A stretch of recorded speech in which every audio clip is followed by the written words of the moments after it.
अस्सलाम वालेकुम फ्रेंड्स, कैसे हैं आप सब। उम्मीद करता हूँ आप खैरियत से होंगे। आज एक नए टॉपिक के साथ आपके सामने हाजिर हुआ हूँ कि आप फेसबुक पेज के ज़रिए स्टार मोनेटाइजेशन को यूज़ करके कैसे पैसे कमा सकते हैं। आप अपनी हर पोस्ट पे जो जो आप पोस्ट करेंगे उससे कैसे पैसे कमा सकते हैं।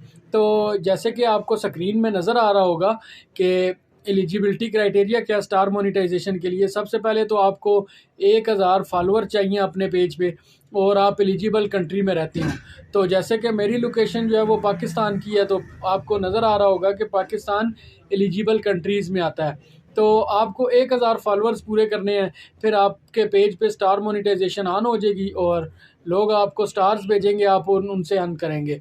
तो ज़्यादा मुश्किल नहीं है 1000 फॉलोअर्स पूरे करना। तो ये तो दो तरीके हो सकते हैं, या तो आप अपने जो पेज है उसका लिंक डिफरेंट ग्रुप्स में, अगर आपके पास ग्रुप्स हैं तो वहाँ पे सेंड करें। आपका कंटेंट जानदार होगा तो लोग आपके पेज को फॉलो कर ही देंगे, लाइक भी करेंगे। उस दूसरा ऑप्शन ये है कि आप जो है वो फेसबुक एड्स के ज़रिए जो है वो कैंपेन चलाएं कि आपको फॉलोअर्स और लाइक्स मिलें, तो उससे भी आप 1000 जो है वो फॉलोअर्स पूरे कर लेंगे। तो ये थी हमारी आज की वीडियो। अगर आपको अच्छी लगी हो तो लाइक शेयर एंड सब्सक्राइब ज़रूर करिएगा। शुक्रिया।